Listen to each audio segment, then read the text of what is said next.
So student, ये जो next topic है डेट इज़ ई टेलिंग। ठीक है, ई टेलिंग जो टॉपिक है जिसमें हम 3 कॉन्सेप्ट डिस्कस करेंगे। पहले तो ये होता है कि ई टेलिंग क्या है, basically what is e tailing and what are the different factor जो इसकी ग्रोथ के लिए रिस्पॉन्सिबल है।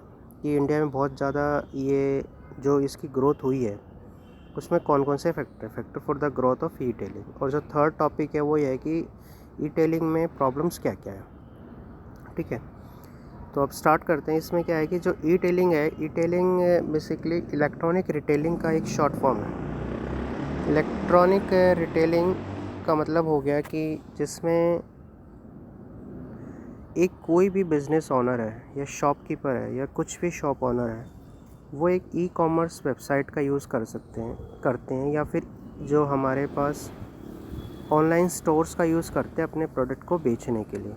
ठीक है, तो इससे क्या है कि ये एक बिज़नेस टू कस्टमर है या बिज़नेस टू कंज्यूमर मॉडल को फॉलो करता है ई कॉमर्स में, जिसमें एक बिज़नेस ओनर है जो अपने कंज्यूमर को अपना प्रोडक्ट बेच रहा है और with the help of some website. ठीक है, ई कॉमर्स वेबसाइट या फिर किसी ऑनलाइन पोर्टल का यूज़ करके अपने प्रोडक्ट को ये सेल कर रहा है। तो इसमें क्या है कि इसमें एक तो ये होता है कि आजकल आपने देखा है कि अमेज़न हो गया या फ्लिपकार्ट है, इस पे भी बिज़नेस जो ऑनर्स हैं या जो शॉपकीपर्स हैं वो बेसिकली अपने कॉन्ट्रैक्ट बना रहे हैं कि वो भी अपने प्रोडक्ट्स को मतलब ई कॉमर्स वेबसाइट की हेल्प से, जैसे अमेज़न है या फ्लिपकार्ट है, इनकी हेल्प से बेचते हैं। ठीक है, तो इसमें भी क्या है कि अब हमें कोई भी अगर ऑनलाइन स्टोर खोलना है या फिर अगर हमें कोई भी अपनी ई कॉमर्स वेबसाइट बनानी है या फिर ई टेलिंग करनी है, इलेक्ट्रॉनिक रिटेलिंग करना है, तो रिटेलिंग जो है इलेक्ट्रॉनिक रिटेलिंग है, इसमें सबसे पहले तो हमें बेसिकली एक ई कॉमर्स पोर्टल बनाना पड़ेगा, कोई भी वेबसाइट बनानी पड़ेगी जहाँ से हम अपने प्रोडक्ट को सेल कर सकें। फिर जितने भी प्रोडक्ट्स हैं, जो भी प्रोडक्ट हम बेचना चाहते हैं, उसका एक कैटलॉग बनेगा जिसे हम ई कैटलॉग कह रहे हैं कि क्या क्या प्रोडक्ट्स वो होंगे।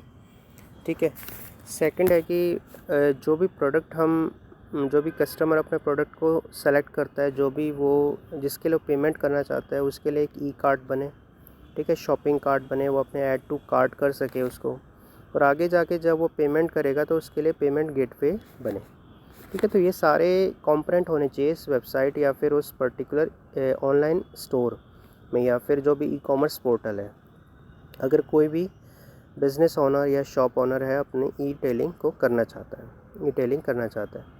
अब कौन कौन से फैक्टर हैं जो रिस्पॉन्सिबल है इसकी ग्रोथ के लिए। पहला फैक्टर तो ये है कि हमें कोई भी फिज़िकली कोई शॉप नहीं लेनी पड़ेगी उसके लिए, तो देयर इज़ नो रेंट और लैंड कोस्ट, मतलब हमें कोई लैंड नहीं लेना पड़ेगा, कोई शॉप नहीं लेनी पड़ेगी, हम ऑनलाइन ही उसको कर सकते हैं ऑनलाइन। सेकंड है कि हम ईज़िली कम्युनिकेट कर सकते हैं क्लाइंट के साथ through some online medium.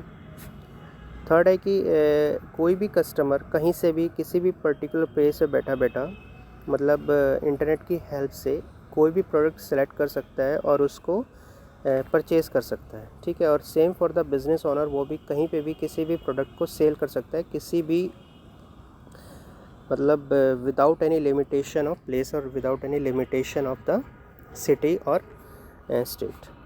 Third है कि एफर्टलेस एंड जॉयफुल शॉपिंग है, जिसमें क्या होता है कि एक कस्टमर्स है वो एक प्रोडक्ट के अलग अलग वेरिएंट दे सकता है, उसको सर्च कर सकता है, उसके प्राइसेस को कंपेयर कर सकता है, तो इसमें वो कन्वीनियंट फील करता है बेसिकली। मतलब जो इस तरह की शॉपिंग में इस तरह के प्रोडक्ट, उसमें प्राइसेस को हम कंपेयर कर सकते हैं इसमें।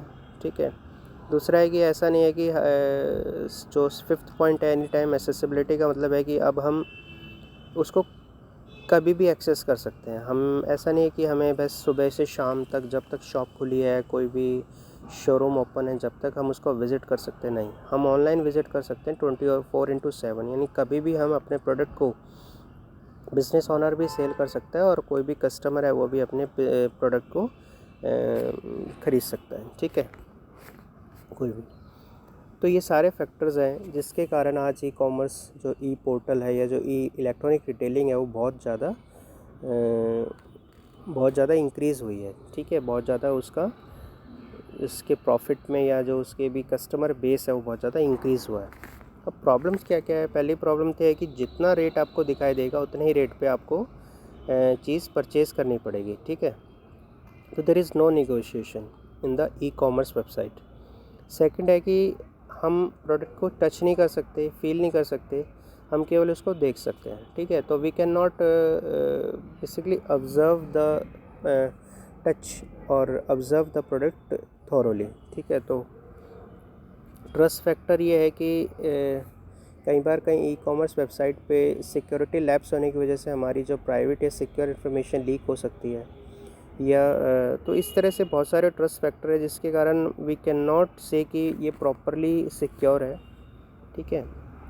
इंक्रीज़ कंपटीशन में है कि आजकल ई कॉमर्स की इतनी वेबसाइट खुल चुकी है, उस वजह से क्या होता है कि एक ई कॉमर्स वेबसाइट है दूसरे के ई कॉमर्स वेबसाइट के साथ compete करती हैं, ठीक है।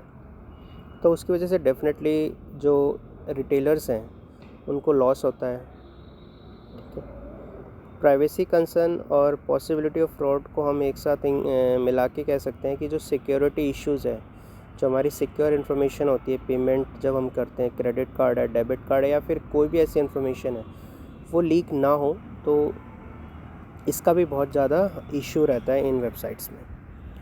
कोई डायरेक्ट इंटरेक्शन नहीं है, मतलब फ़ेस टू फेस फिज़िकली हम जो भी बिज़नेस ओनर है या फिर जो रिटेलर्स हैं वो हमसे मिल नहीं सकते। हाँ, एक वर्चुअल मेथड है, इंटरनेट की हेल्प से हम उससे मिल रहे हैं, ठीक है। नेक्स्ट है कि डिलीवर प्रोडक्ट में ये है कि कोई भी प्रोडक्ट डिलीवरी, जैसे अगर हम फिज़िकली किसी शॉप पे जाएंगे तो हम डिलीवरी ले सकते हैं उसी वक्त ही, but in case of online store हमें प्रोडक्ट का वेट करना पड़ता है उसके प्रॉपरली या टाइमली उसको डिलीवर होने में, ठीक है। तो अगर जो इन केस ऑफ अगर डिलीवरी लेट होती है या कुछ भी ऐसी प्रॉब्लम आती है तो डेफिनेटली वो रिटेलर्स हैं उन्हें प्रॉब्लम्स फेस करनी पड़ती है। लैंग्वेजेस है, लैंग्वेज ऑल्सो एक बैरियर है, क्योंकि अगर कोई वेबसाइट है जो कोई और लैंग्वेज में, सपोज़ जर्मन में, फ्रेंच है, तो इस केस में क्या होगा कि हम ईज़िली कोई भी इंडियन है वो ईज़िली उसको विज़िट नहीं कर सकेगा, प्रोडक्ट को सर्च नहीं करना पड़ा। तो कहीं ना कहीं एक लिमिटेशन है कि लैंग्वेज बैरियर के कारण कहीं ना कहीं जो भी प्रोडक्ट है उसको बेचने में, उसको सेल करने या परचेज़ करने में बड़ी परेशानी आती है। तो ये हमारा टॉपिक हुआ ई रिटेलिंग। तो इसके 3 पार्ट हैं। एक तो what is e retailing and what are the different factors that are responsible for its growth and what are the problems that are being faced और that is in e retailing और electronic retailing. Thank you.